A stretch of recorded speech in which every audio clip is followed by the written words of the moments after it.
All right, boys and girls, it's portal light time. All right, so as we talked about in the little sneak preview picture and video that I posted up here, my boy Austin Finney over at DeezLedz hooked us up with these. Now, these are double row blue LEDs. Don't mind my workstation. If your workstation ain't messy, you ain't working. All right, so these are double row blue LEDs. Now, the tape on the back here is this MM300 LSC. I haven't looked this up yet, but it seems to be pretty decent. I peeled back a little bit of it and kind of felt the tackiness of it. It felt great, but I'm still going to use, and he even recommended this, throwing a little bit of white silicone or clear silicone down there just to kind of help it adhere. Now, on a lot of the LED strips that you see, you're going to see just the two wires hanging out here at the ends. You got to crimp and finagle, stuff like that. Austin doesn't do that over there at DeezLedz. What he does is he puts the connector down here on the end, and then he puts 6 or 8 of these, something like that, in the box to extend out to be able to go from the front machine to the battery box and from the back of the machine to the battery box. So I thought that was pretty good. Now, one thing I did notice on his is I already kind of mop fitted it up there and put it up against the portal. It does overlap a little bit, and a lot of times you'll see some of these portal lights where the end of it right here, you can snip it off, but he's got a pretty good block right here on the end of it. I'm not really sure what this is. I might cut back one of these right here just to kind of see what this block is and then trim it down to where I need it to be to fit my high lifter 8-inch boxes.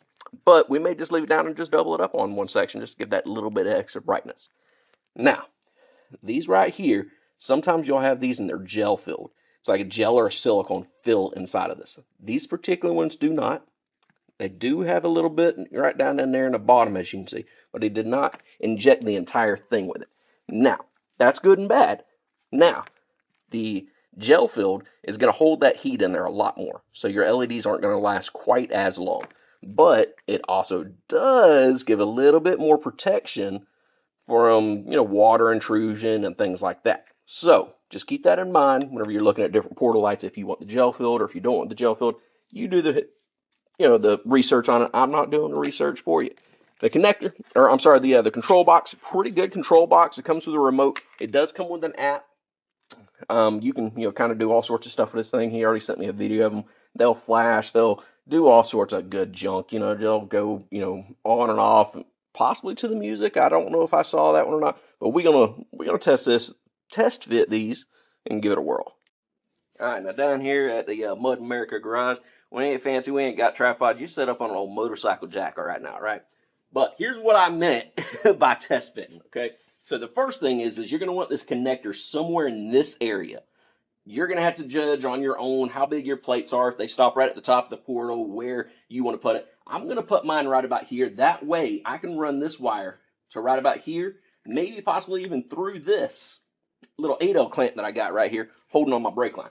Because what I want to do is I want to have enough fitment to where this will go up the brake line and I can just put that other extender one and run it all the way up there. But you also want to have enough clearance for the suspension travel. You're going to be turning your wheels left and right. You're going to have enough slack, if that makes sense, to put it in there. Now, in order to test fit it, all I did was kind of wrap it around right here and go like this. Now, remember that overlap I was talking about? Here's the overlap, all right?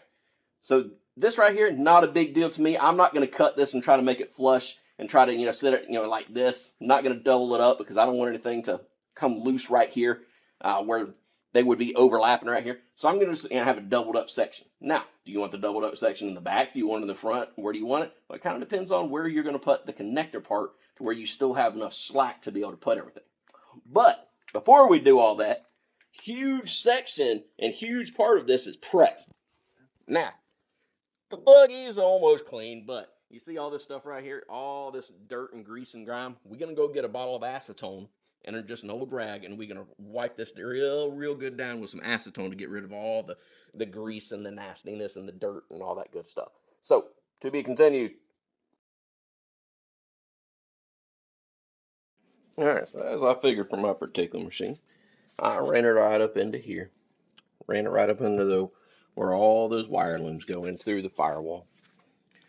Pulled it through the firewall, right yonder. Ran it up around there. Now it's just dangling right down here. So I've got enough room to get it to right about here. So here's where we can do a couple different things. We can either just throw another connector on there, but remember it's 9.5 foot, and I've only need to go probably about another, if I run it around that way, about another 3 foot. So I'm gonna have about 6 foot of wire kind of balled up. Or what I could possibly do is just cut one of these, splice it back together right here in the middle, and just make it a little bit short. So that's what I'll probably end up doing for this particular application. All right, so now that everything's all clean, the extender's run, now we're going to go ahead and start installing this. Remember, I cleaned this portal off real good yesterday. Now, everybody's portal is going to be a little bit different. These are the high lifter portals. They have like this little gap piece right here that goes between the plate and the actual portal. Some GDPs don't. Some different ones won't have different gaps. So you kind of got to figure where you're going to put it on there. So just kind of mock fit it up there first. Remember, I want this plug right here to be ending right about there. That way, what I'm probably going to end up doing is running the portion that is of the wire that is on the actual light strip itself to this 8L clamp. So I'll move this up just a little bit. So what we're going to do is kind of hold it up right here and start the wires right about here. Now what I did is just peeled back a little bit of the tape right here, and I'm going to get it started again right about here on this top curvature of it. So you just want to get it started by peeling just back a little bit of that paper that's protecting the tape, and then really press down and try to get a good adhesion to it. I'm putting mine right along this inside edge. You can put it right along the outside edge if you want to, but this particular one has this little groove part right here. And then whenever that overlap comes over right here, it should still be able to end and not hit right there on that groove. So all you got to do is start peeling back the tape right here and start pressing it along the edge and getting a nice good bond. Let's go ahead and get that done.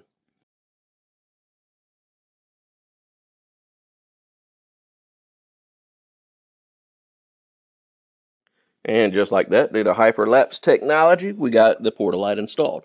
Now on my particular high lifter portal 8-inch box, it has a vent tube or a vent port right up here on the top. And I still wanted to be able to access that in case I ever needed to get to it. So I decided to take this strip and start farther back instead of all the way up against the plate.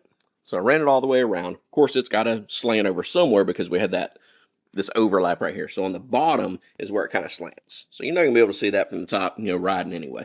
And then it runs along the inside edge and ends right here. Now, what I'm going to do is I'm going to take this 3M tape and make it real nice bond to the actual portal itself. And then we'll take a bead of silicone, clear, good silicone, and go around both sides just to kind of help it stay on there. But it's pretty decent tape. I don't see it going anywhere. Now, right here on the edge is where mine ended, where I began and where I ended. You can see there's a curvature. All right. So maybe on my next one, I'm going to start right about here instead of starting right here on this corner. That way, see how it's kind of lifting right there? That's what I don't want. So I'm going to put this on a flat part on my next one. Maybe even rip this one back off and redo it itself. And that way it's also not ending right on a curvature point, because you see how it's wanting to pop up right there.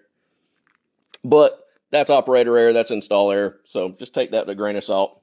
I don't see that anything wrong with the strip itself. Back of this strip where the sticky tape is. All right, here's the tape that we used. All right, he used the MM300 LSE. Looking up this MM300 LSE tape. All right, I wanted to do a little bit of research on that versus other types of 3M tapes that I've seen on similar products. All right, so the 300 LSE tape, not knocking it. It's a good tape. It really is. It's holding and it's bonding good. Now you can pause this video and you can take a look at all these different things, or you can just look it up yourself. All right, the 3M 300 LSE tape is good for bonding, lightly oiled surfaces, and things of that nature. So yes, even though I cleaned it with acetone, it's still going to have something on it, all right? I'm just using an old shop rag. I mean, it was a clean shop rag, but you get the point, right? Now, the VHB tape is really good for moisture, temperature, vibrations, solvents, stuff like that, which you can read right here, key features. So here's one thing, not knocking the portal lights now, but I really wish that they would have went with the different option of the VHB tape, because it clearly says if you need ultimate weather vibration resistance for permanent bonding, choose VHB for its robust acrylic foam core. So it's a different type of material, different type of tape, different type of technology that they have in tapes. So that's one other thing I'd like to point out about this particular kit. All right, so now that she's on there, what we're going to do is we're going to take some just some clear silicone. I went out onto the orange blue box store. You can go to the orange and the blue one. I don't care what you go to. I got the window door siding sealant. It's the Quad Max, so it's clear, transparent. It's supposed to be pretty good stuff. It's like 12, 13 bucks a tube for a 9-ounce tube. You can use whatever you want. So we're gonna cut this off, throw it on the cut gun, and just throw a nice, good little bead on each side, even right here in the middle, and then right through here, and go all the way around it. Now on that vent port that I was talking to you about on the high lifter portals, I took a little piece of blue tape just because I don't want any silicone getting down in there in case I ever do need to access that.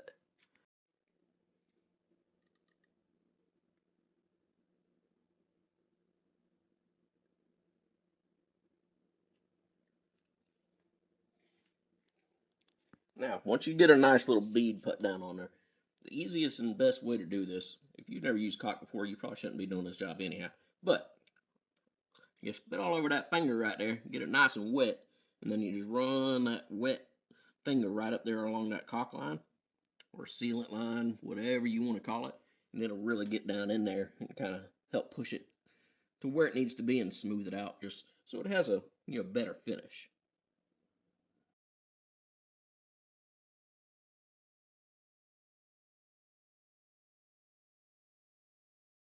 All right, and just like that, we've got silicone all around.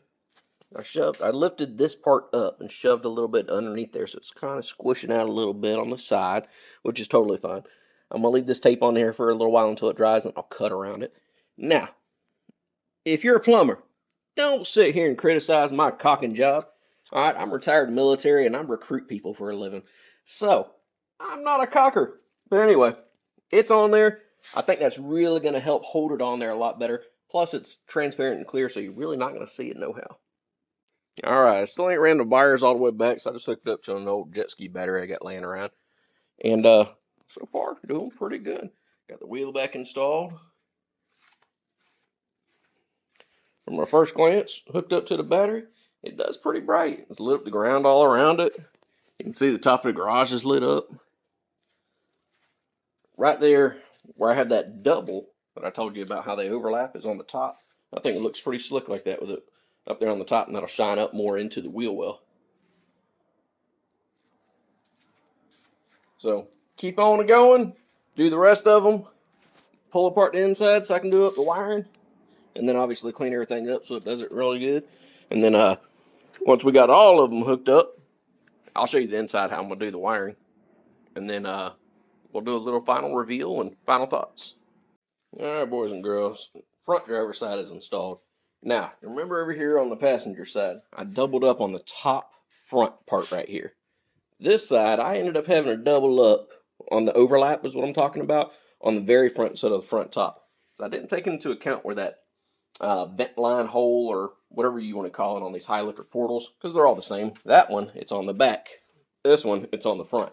So whenever you're going to go do this, especially on the front ones, because that's what everybody's going to be looking at, and you're going to be looking at mostly, kind of test fit both of them to see where you want this overlap section to double up on you. All right, boys and girls, we're back at it.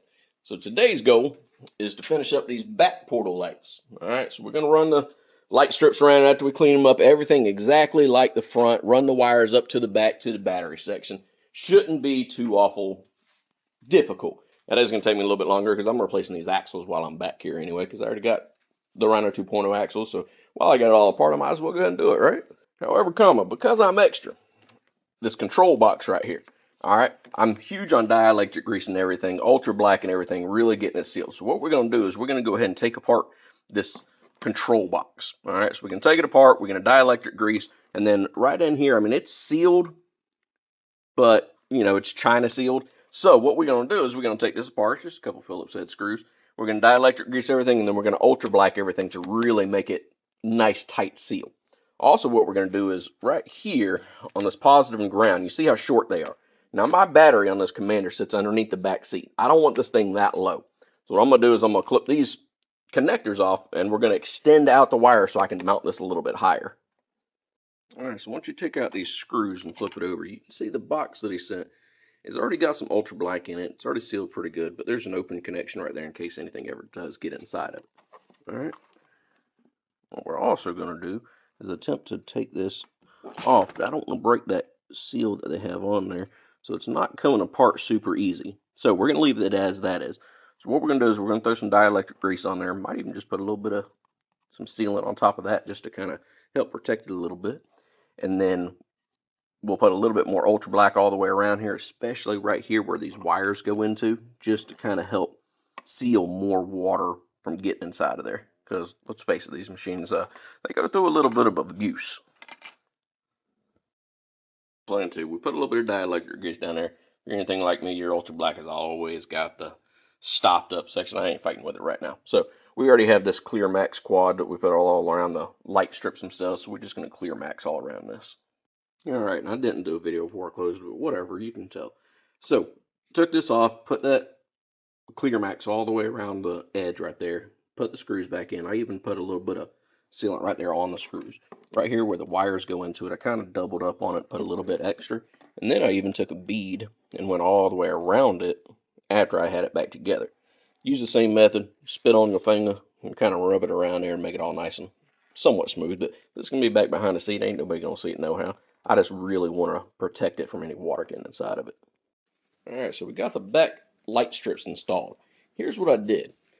It got a little bit colder and it rained last night. Even after drying these off the best I can and cleaning them off with all that acetone, the strips are still wanting to pull up just a little bit while I was sitting there, putting them on. So I took a bead of silicone and ran it all the way down the middle of the strip just to help out that tape. Remember, it's not the VHB tape, it's the LSE or whatever it was called tape, right? So I put a bead of silicone on the middle of the strip to kind of help hold it down. And then what I did is it was still wanting to peel up a little bit while it's drying. So I just took a piece of string and wrapped around it, put a little cinch knot on it, just wrapped it around up here. Don't worry about that. I got to replace the bolt and the bushing on that. But anyway, just took a little piece of string, and what it's doing is it's kind of holding this down instead of allowing it to flop around. Like here, I can show you on this one. See how whenever I push in, you can see some of the sealant kind of squeezing out. So this is the only part right here that does not have a string on it, because then I'd have to put 2 or 3 different types of strings on it. But this is holding pretty good. This is the part where it was coming right after this curvature is where it ended. That was where it was wanting to peel up. So just take a piece of string, zip ties, whatever you got, something, and just kind of help hold it down while that sealant's drying. All right, it's been about 24 hours. We went ahead and took off that string that we had on there to secure those down. As you can see, these things are on there top. They ain't going nowhere, right? So definitely put that strip of that ultra clear, whatever you're going to be, type of sealant you're going to be using, down the middle of that strip, and then also right along the edges of the strips.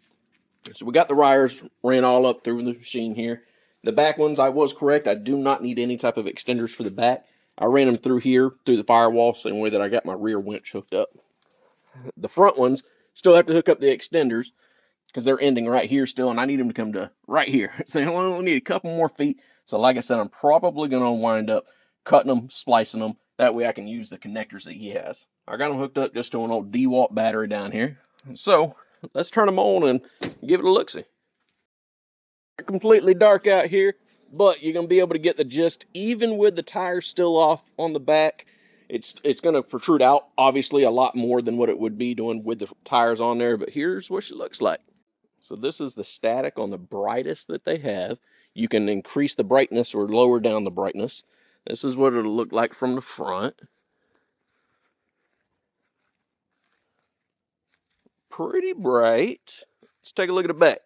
Again, the wheels aren't on the back, so it's going to be a little bit brighter. And with this phone, obviously, it's not going to give you the greatest, but you can tell just how bright that is. Look at it lighting up everything around here. This is on one of the modes called breathing, where they just kind of go in and out, in and out. You can see how dim it gets. And it kind of flashes almost completely off before it comes back on. You get a little bit of shooting out here from between the rim, depending on what kind of rims you got. You'll get more out here or less out here, but the whole underside of the machine's good.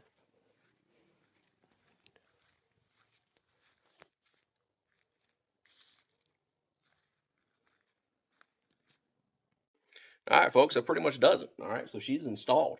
Got to put the tires on. Gonna still dielectric grease right there where all the connections make to the actual strips themselves from those extenders that are going out. put the front extenders on. So I still got to button up a couple things, but other than just a couple little things that need to be buttoned up and the actual installer screwed on in there. Now that's going to be different for everybody's machine and what your liking is. She's good. She's done. All right. I'm impressed with it.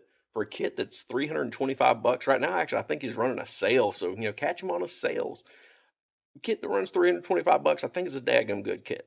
All right. Yes, you can go out and go with one of the competitors. You're looking at 450 bucks, give or take something like that for a double row, single color, with a controller, with the app, with everything that you need to get going and really light up the ground around you. All right. Now, do they look cool? Yeah, they look cool. But it's not just about the cool thing. It's just like rock lights. What are rock lights for? They ain't just to go out there and look like a daggone Christmas tree floating around out in the middle of the woods, right? They're to shine around you and let you see the rocks underneath you. Rock light, right? Let you see the obstacles and the trails and stuff. Do I think this kit's going to provide that? Absolutely, 100%. I don't see any reason why it won't. Now, a couple little things that he may need to take a look at. One, possibly offering a gel-filled or a silicone-filled sleeve option for an upgrade, of course. And then that tape. That tape is the one that kind of got me. Now, it's not a deal breaker. And honestly, for saving what you're going to be saving, 75, 100, 125 bucks over different kits, you take this daggum little roll of silicone that we got right here and you put a strip down there when reinstalled. Let's be honest, you can be doing that on the other kits too, right? So is the tape a deal breaker for me? Absolutely not.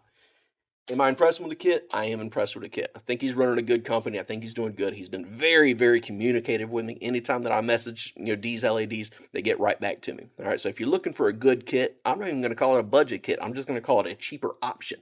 Not cheaper on quality control or cheaper on material, just a cheaper option. It's a small company, right? We all start somewhere. Everybody's got to start. You think Google started off selling, or Samsung started selling off these $2,500 phones? No, they were making the cheaper options for the everyday Joe, right? So if you're an everyday Joe, kind of like Mud America Garage and Mud America Crew, hit up my boy Austin. Hit up DeezLedz. Order you a set today.